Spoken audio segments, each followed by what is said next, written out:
I feel like I know already how this is gonna go. I'm a marketer. I hate SEO. And that's why you find no other more low effort way of getting users than blogging. Awesome. Boom. Welcome back to the third episode of 0 to Million SaaS podcast. And before we begin, I just want to say and shout out a massive thank you to all of you. We published the first few episodes on our YouTube channel and podcast, and it has been so well received. You guys have been watching it. We've gotten a ton of comments, feedback, and suggestions for new topics, and it's really, really wonderful. So we are very, very happy about that. And if there's just one tiny little thing I can also ask you, it is to go and hit the subscribe button or the follow button wherever you're listening to this right now. Taking a new channel and growing it like this is pretty brutal. The internet is a brutal place. I know that. Kyle knows that, and I'm sure you know that as well. So if you can do us that little extra favor, that would really mean a lot to us. And that said, welcome Kyle, my co-host. How are you, and how is Client Manager doing? Yeah, man, and I just wanted to echo a massive thanks, and the feedback has been actually better than I expected. So it's quite cool, knowing that there are people who listen to someone with like a South African accent and like a German accent. I know, right? So it's pretty cool. But yeah, I'm doing well. Client Manager, no major news yet, except some stuff in the pipeline there. So for some context, right? So it's like, let's say Feedive or AidBase, you're working on like a flagship service or like a feature, right? And you know, like that's what everyone is asking for. We're sort of in that position now. So probably in the next month or so, it's with client portals. And if you deal with any service-based industry, freelancing agency or lawyers, accountants, whatever, this is a big thing, to interact with clients and everything. So we are working on this non-stop, a client portal. So awesome. How's that like? You make a client portal and then you'll be able to share that with the client on a unique link, or how does it work? Yeah, so Client Manager is the platform that the client can use it to service and to help collab with their existing client. So maybe it's like uploading documents or contracts, or collabing on projects, scheduling meetings, a whole bunch of things like iframes and relevant information. So there's a lot of stuff that goes in it, and I'm really excited to get that live. Cool. So that'll be the main thing, and then I'm hoping, I could be wrong, and maybe I'm wrong, but I'm hoping that one is like the catalyst, because generally when I see like people, hey, why did you cancel? You don't have this, and most of the time it's this one feature. So hopefully that changes the game, and then later this month we're going to start some outreach. So that is the long sort of feedback on Client Manager. So now flipping it back to you, what's happening with AidBase? Give us an update there. Thanks, man, and thanks for the update. Just as a quick comment on what you said, this is sort of like, I feel like exactly this thing you're saying, that there's users, you ask the users who churn why, and then there's this one thing that just keeps coming up. This is like, in my experience, this has been a little bit like playing Russian roulette, because we have had some features also on Feedive that people kept asking for. And it was the same thing. This was the main reason people were churning. And when we finally delivered it, it changed nothing. Just users found a new reason to churn. That is so encouraging. And like I'm just saying, and then there has been other smaller things which some users kept saying, and they mainly formulated it more as like, it would also be nice, like a nice to have, like it would be pretty cool if you could also have that. But it didn't seem as important. But then when we added that, we saw a significant reduction in churn. It just seemed like a lot of users that sat well with a lot of users. That this can be super, super hard to do, like these sort of one-to-one interviews with the user, doing these qualitative data points and trying to collect. But I'm very curious to see how this will pan out for you, because it's let's see. Let's see. Yeah, absolutely. And AidBase doing well. We are right now experimenting with pricing. It is a tough one to nail the pricing right on this one. We started out by having the cheapest price we had was $99 per month, and we had one for $3.99 per month as well. And we basically shifted a few things around, and now we have one that is at $29 a month. And we just took also like we matched the limitations on a plan to lie somewhere in between the free plan and the one for $99 a month. And now we see substantially more sign-ups, but they're all on this new plan. We barely see anyone on the $99 plan, and we barely see anyone at all on the most expensive one, the $399 one. The few we have on the $399 one is things that they're often clients that we sort of go out and talk to. I talk to in person, and I sort of close them by sort of a bit of a sales conversation in advance to see if we can match, and then we typically do a thing or two that would make it worthwhile for them. So that's a tough one. Interesting. Yeah. And it's like, again, a symptom of the SaaS market being like there's so many offers, there's so many competitors, and the prices in general has just been driven down very low. So let's see how that will go out. Again, like if the finances work and if that increase in subscriptions over time makes the overall revenue go up, we match the limitation to fit quite well. So it's not like it costs us more to deliver this plan. So we'll see. But that's really what new on AidBase. Yeah, that's interesting. And how long are you going to test that pricing plan for? Good question. I think we're going to keep this plan. I don't think we're going to remove it again. But whether we're going to play around with some of the limitations, either by lowering some of the limitations on the $29 plan to make it slightly less attractive, or sort of just make the distance between the two plans in terms of limitations a little bit wider, so it seems like the $99 plan is more worthwhile. It's quite a jump in price, so it's all about, and this is the interesting part about pricing, you want to sit and fiddle with these sort of pieces of psychology to see how it works. You can have an anchor in terms of the most expensive price, make the middle plan look less pricey. You can also have a sort of a reverse anchor where you have something very cheap but also very low limits, so it makes the middle price be like, okay, I might as well jump to the middle one. It seems like I get a lot extra here. These things are always just interesting to play around with. So we're entering a phase where we're experimenting a bit with that. Well, looking forward to hearing the results in our next episode. Absolutely, we can have a follow-up episode on that. In this episode, just to set the tone here a little bit, we're going to talk about SEO. And here's the thing, Kyle. I did something not long ago.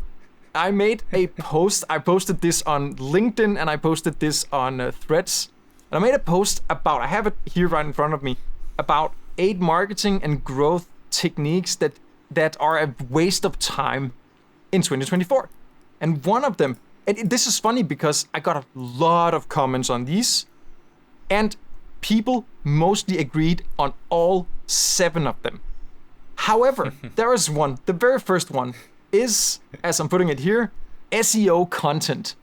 Blogging is very unlikely to be a needle-moving channel in 2024, and people just went at it in the comments, seeing like, you could not be more wrong. This is so poor advice. This is so bad. I posted this on YouTube as well, and everywhere it was the same. What better opportunity than to have a little bit of a showdown? Because I know that you're heavy on SEO. You're using it a lot. You are an SEO expert. You're selling SEO services in your agency. You have grown a freelance business and an e-commerce business to $1 million a year in revenue, among others, by using SEO as a strategy. Who better to ask and have a little bit of a sort of a challenge than with you? So I was thinking, maybe you and I should have a little bit of a showdown. Let's argue for both sides here, and then we will let the viewer... I feel like I know already how this is going to go, but we're going to let the viewer decide who of us got it. Or maybe we both have some good points and it's not black and white. Well, let's see. But if we're going to do that, maybe we're going to do that thing, where the opponent takes the opponent's view. So the other one is going to present the opponent's view and try to argue for it just shortly, and then we're going to swap it. So Kyle, interesting. Let's go. let's. Now you're a marketer. Like shortly, you're a marketer. You hate SEO. You think it's a complete waste of time. Why do you think that is? Okay. okay, so this is going to be really interesting, but I just wanted to mention, like just before the call, you actually sent me this your LinkedIn post, Yeah. and man, I just laughed like going through it and then checking the comments and everything. But actually, just as a side note, I do think, like, as an overview, it's going to be more of like a nuanced answer depending on the the project and everything. And it's going to be a bit of both. There's both pros and cons, and it depends on a lot of different factors. But I actually like a lot of your replies that you mentioned into it, because I think a lot of people like. Okay, so first of all, I think you gave a blanket statement to say, like, blogging is essentially dead. I think that is up for debate drastically. But then in the comments you mentioned something like where someone talks about like SEO and this, and then your main focus or your main argument or critique against it is that it shouldn't be the focus to grow your SaaS. And I think if it's blogging alone, actually, you would be surprised. I would actually agree with you on that. So I just wanted to let that caveat pass, and it's going to be an interesting one. So now back to your question. I'm a marketer. I hate SEO. Okay. So if I have to like argue against it, I would say something like, it's too saturated. So when we talk about SEO, yes, there's so many different Google and DuckDuckGo and Safari and whatever. I mean, not Safari, but like Bing and all of those things. But generally, it's always on Google. So let's just use Google for the sake of a search platform. Yeah. So Google is so saturated, right? You're competing with so many different businesses. There's new websites, there's new blogs popping up like literally every single second. Content is just getting like diluted with AI. There's crap quality stuff that's on the market, and it's difficult to measure your return on your investment. It takes forever. You're investing all of this time, all of this money, all of this effort, all of this resources into something that might not happen 6 to 12 months from now, maybe even more, depending on the competitive industry and niche and all of this type of stuff. So don't waste your time. Rather focus on Google ads or SEO, not SEO. rather focus on Google ads or like social media or like Facebook ads or whatever, where you can spend $1,000 or $10,000 or whatever, and you can track, immediately if it gets you results. So don't focus on SEO. Leave that to the other guys who don't know what they're doing. Focus on the real stuff that matters. Love it. You nailed it. Yeah. It's funny because you're... I don't know. What would you say? What would you say about that? Yeah, it's funny because you're actually saying quite a few things that I would say in my action. But let's try to flip it around. Then I would say you most definitely should have SEO and blogging in particular as your main strategy to grow your SaaS. And that's because there are currently how many... one guy here in the comments says there's 8 billion searches daily on Google. If you can capture just a tiny fraction of that interest when the user are searching, when they have buyer's intent, they're ready. If you can capture them right there by ranking on Google, even if it's just a small percentage, you can still drive a significant business by getting users onto your site and convert them. And it might take time. It is something that you need to invest in, take time to build up. But once it's there, it is the best, most effective, and free organic source of traffic that is gonna last for as long as you rank in whatever position you're ranking for.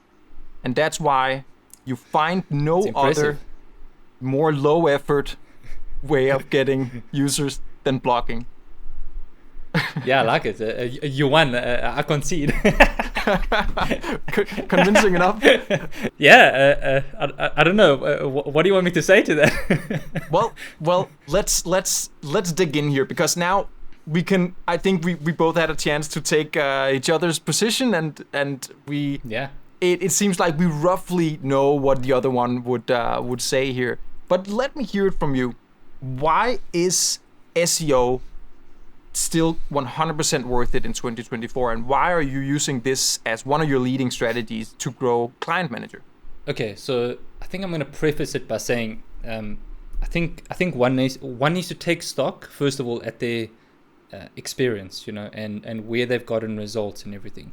For me, growing a SaaS video stuff, I even ask you a lot of basic video stuff now because that's not really my strong point. It's something I'm working on, but it's not really my strong point. Social media stuff I can do, but it's not really my strong point.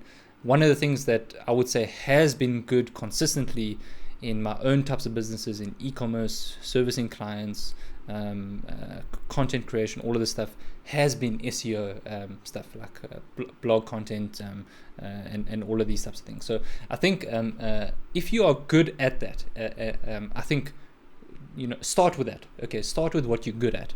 Like let's say in your case, Simon, you're exceptionally good at like Google ads and Facebook ads and all of these online ad stuff. So you're milking that and you're dominating that. When it comes to, let's say, you have to learning SEO, you can learn the fundamentals, but then you might think, let me just hire a content guy, pay him a little bit, he does it, and he says optimize, and then boom, boom, boom, and then 50 blog articles later, you're like, it's not working, And there's a reason why it's not working, because there should be an SEO strategy to it, and the details matter when it comes to SEO. So I think that in my case, I would recommend SEO for people to try if they have that experience and if they're willing to invest the cash in. I think if I can wrap it up into one point, right, is what entices me about SEO is you get free leads ongoing, right? I can create a Google ad right now. I can spend, $10 per click even, but they'll come to my site and leave, whereas, or let's say $1,000 on ads, and then they'll leave. If I invested $1,000 into SEO, I might not see the results now, but it's not like I'll see it 6 months from now. I'll see it 6 months from now, and maybe for 6 months thereafter, maybe even more. There's some blog content that I've written for, I don't have the e-commerce business now, I sold it, but literally it's in a super competitive niche, in an international niche selling stuff. It's ranking like number 1, number 2, number 3 for these search terms that I did like way back. And that just gets constant sales, So, and that applies to SaaS, it applies to every single business because we're talking about SEO as a whole. So I think I gave it like a long answer there. I don't know, but perfect. Let me know what you think. I think at the very least, one thing we can 100% agree on is that you're saying you have years of accumulated experience in using this specific channel for your advantage. And if there's one thing that you should always consider when you go out and build something new and launch something new is, where's my unfair advantages? Is there anything that I'm already have expertise in and good at, and capitalize on that? As you said, you have, that is SEO for you, that is video/video ads for me, and we all have these things that will just get us ahead of the game faster. Obviously, why not use that? And it's very interesting because one particular thing you mentioned just right now is that you start ranking, because this is something that we have on my SaaS products. We have published hundreds of blog posts on both FeedHive and LinkDrip, and we're also doing it actively now on AidBase. But one thing that we notice is that once we take a certain ranking, once we get to page 1 on something, it is incredibly difficult to staying there for a longer period of time. So one argument I often hear for SEO is that once you rank, but in my experience, there isn't really a once you rank. There is, you get lucky to rank for a little bit of time, then someone comes and outrank you. Is that an experience that you can echo, or is that something you have noticed as well? So I'm actually glad you brought that up because it's not one of those things where it's like you create something in 2015 and you set it and forget it, right? Or 2020 or whatever, It's like, it does require work, but most of the work is upfront, even before you start, from like a strategic point of view, doing some research, outline, whatever. But when it comes to your article is live and it's ranking, there are some things that you can do to make sure that it stays at the top or even grow, like increases in rankings. Maybe you want to mess around, or not mess around, but you want to change with the title and the meta description and a bit of some content stuff on a monthly basis, because then what you can do is you can say updated, we in March now, so updated March 2024, and generally that would help a lot. So for example, I was ranking for in one of my content stuff, like how to charge for a website or something, and I used to be like number one for years, but I've actually let that slide for a bit now. But if I wanted to sort of revise that, I would improve the content, maybe some videos, maybe some stuff inside, some tables, some schema, and all of this stuff. And then I would say like updated March 2024, and then every single month I would actually update it and say like April 2024, May 2024, and that actually works quite well. Not for everything, but for a lot of blog articles that works very well. So you might consider something like that for the ones that work, right? So yeah, I've seen that work quite well. That's interesting you're saying that, because I saw an article, I actually have it right here in front of me, an article from March 2024 on a core Google update. Google say that they will now remove what they classify as unhelpful content. So they have already previously announced on multiple occasions that they're going to hit hard on AI generated content. So content that is replicating other blogs, mimicking other blogs, or content that is just clearly an AI that just spat it out to hit certain keywords and to try to rank for certain keywords. Now they're also saying, it's very interesting, that they will include an update for the algorithm that will improve search result quality and new spam policies. This update aims to reduce low quality unoriginal content in search results by 40%. So this means that any of these sort of tactics you would try to make your blog post more relevant is going to be seen as a way to sort of manipulate the algorithm, and will and Google will simply derank them. So this is just one out of many updates that Google are doing. In terms of when you sit down and say, I'm gonna invest in SEO, this is a year-long investment because it's gonna take a long time to see results. How are you dealing with the uncertainty that lies in Google constantly making updates to their platform that might erase 6+ months of hard work in overnight, because they're rolling out an update that just makes your content invaluable or invalid in their new ranking system? That's a good question, and I think in terms of that update, so first of all, Google gives updates like on a regular basis, pretty much monthly, and I think I see it a bit differently. I think that if your site is already ranking and you're optimizing a few things, that's not really gaming the system or like doing some AI stuff or bad quality. It ranks because it's good content, right? So you're just optimizing it a little bit more. But yes, I do agree. Look, this has always been around. Generally there has been some sleazy people doing some what we refer to as like black hat SEO stuff, which you can rank like extremely fast, but eventually you're going to get penalized and get screwed, So this sort of gaming the system has always technically been around. If you make a blog post and you title it "Best Freelancing Software to Use in January 2024," and then the next month you update it to February 2024, then you made it to March 2024, you don't think that if Google notices that one thing that you change every month, don't you think they will take that as you're trying a little bit to gamify or to hack relevancy in that article, so that people won't think like, okay, this is 6 months old, so now it's outdated, but you did write that blog post 6 months ago, right, originally? Don't you think Google will look at that and be like, nah, that's a hack, that's not a legitimate helpful piece of content? Look, I think I hear what you're saying, but I think that's a bit debatable, because I mean, even okay, so this applies to pretty much every single massive company as well as small, medium-sized companies. So even Hootsuite, no, not Hootsuite, HubSpot, they do this, right? So if you just type in like best X software or best this in the month or whatever, or 2024, you'll see. Check in this month and you'll see they'll update it to the next month. And the people, and listen, those guys have budget. So they hire good SEOs and whatever, and do a lot of data research and everything like that. So it works for them. And if I look at a lot of the SEOs, they also sort of suggesting the same thing. Now, will this last? Will it change? Possibly. And I think it should actually. But I think that is just one small thing in the bigger scheme of things. Obviously, the main thing when it comes to SEO is you need to produce good content. That's why, which is actually interesting.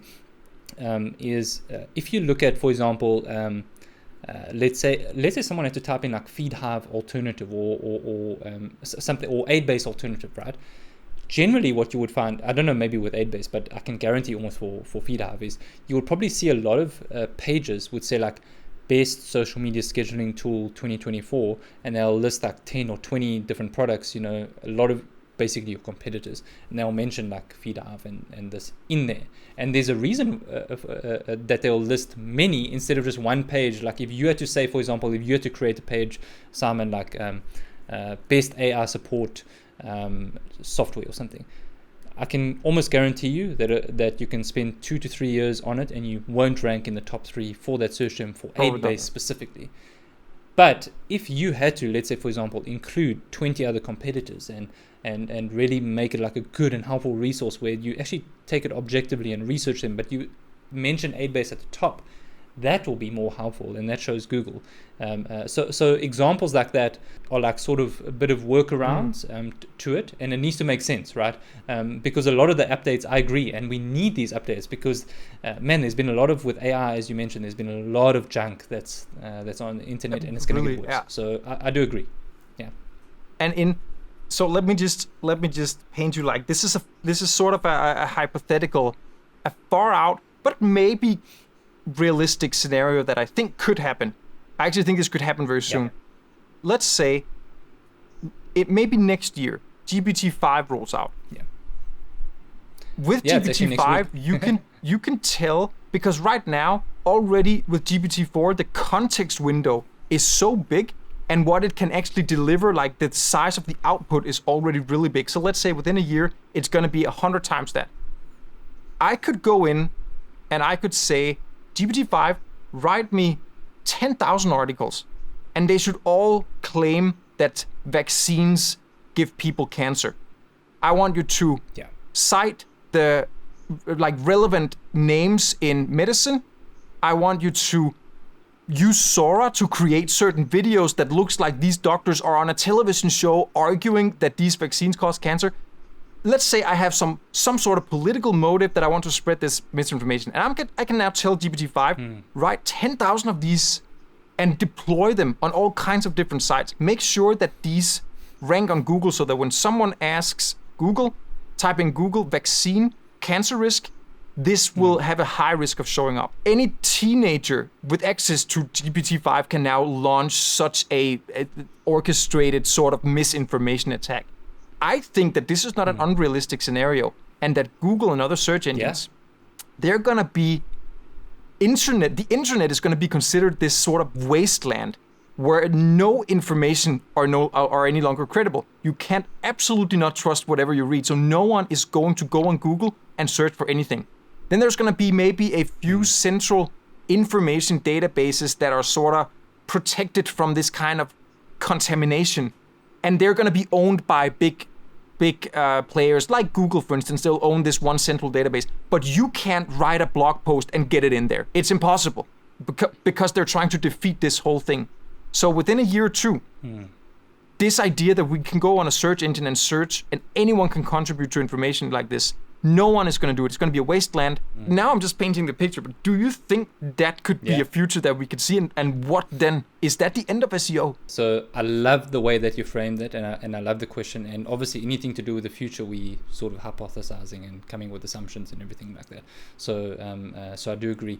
So I also want to mention that this is actually such a good question that I would actually encourage, our watchers, our listeners, let us know what you think, because this is a very interesting discussion. There will be pros and cons, so very curious to hear it. So from my side, I think I'll start by saying, like, this scenario that you put forth, it's actually already happening without GPT-5, and it has been happening for a long time in what's referred to as like content farms, where people would like post 1,000 blog articles every single month, by using some AI tools and whatever, and putting a lot of content. All you need is like a video and then some images and boom, boom, boom, and then you put it in some external links and internal links and blah, blah, blah. So that is happening, and that will continue to happen. So in terms of the theory, I think it's going to get worse, right? So I agree. I think two things. So what will stand out in the future of SEO, I would say, or the future of Google search ranking pages, is more on the link building and trustworthiness of a website. So I think it'll flag them. First of all, I think I think it'll be quite stupid if you're a website and all of a sudden you're doing 2 articles a month and now you're doing like 500 articles a month. That's going to instantly flag Google's AI. So I think that'll be quite stupid. But look, there are websites popping up that do this and they rank extremely fast after 3 months or 6 months. But even now, they get penalized. It's like a temporary thing, and this is where it comes to SEO factors.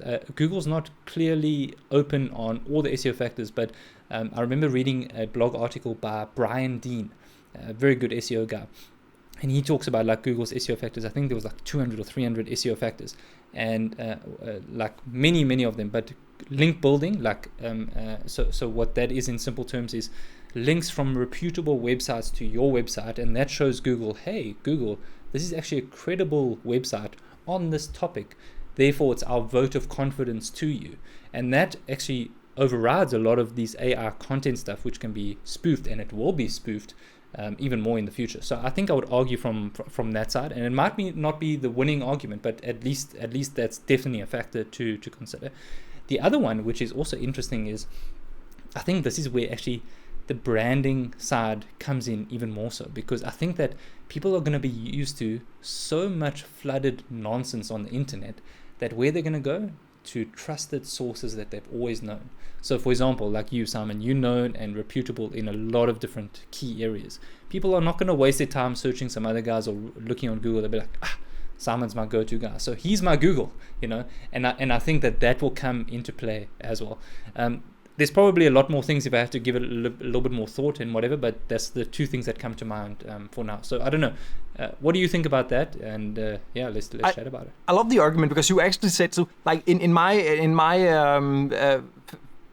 weird future scenario here, where Google is going to kind of encapsulate certain types of credible content and say, like, we're going to put that over here in a special search engine where no one else can come in, no misinformation can come in. So you're actually saying it makes sense to actually become a trusted authority, so that when Google it inevitably have to do this, you are going to be in there among a bunch of other websites, and it is going to be near impossible to get in there as a new site later. So now would be a good time to start building up that reputation.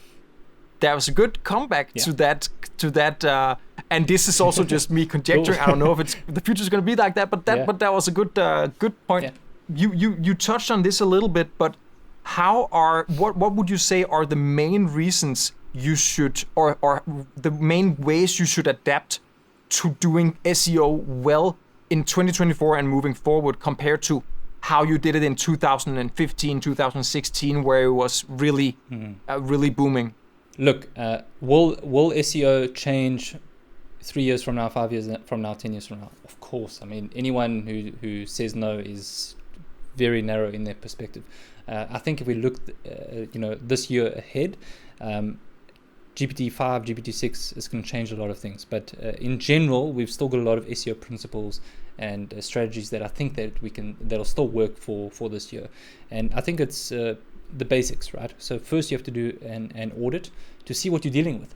So you need to see where your website currently stands. So you need like maybe Ahrefs or Screaming Frog or whatever to do it from a technical side. Get Google Search Console. It's completely underrated. It's free, and that will help a lot as like a good starting point, because you know your benchmark, you know your foundation to work from. Once from there, then you can work on like, hey, what tools can I use to get like some articles or whatever for blog content side.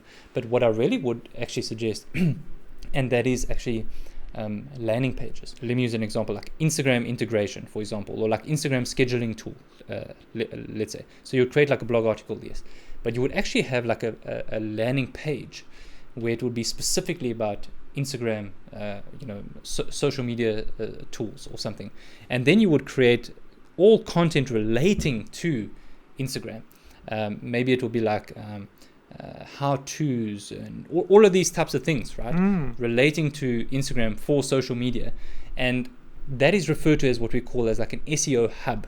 So then you would have all your content, and then from there you link to your specific like Instagram articles and everything else from there. But that gives a lot of what we refer to as SEO juice. And then another one that I would recommend, especially for SaaS, I think that only really applies to SaaS, but it'll be like, and I think you must do this, Simon, and I'll be very interested to see if you actually do. It's what I refer to as like alternative or verse pages. So it'll be like people will type in on Google.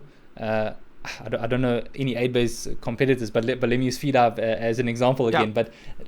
But let's say like Hootsuite alternative, right?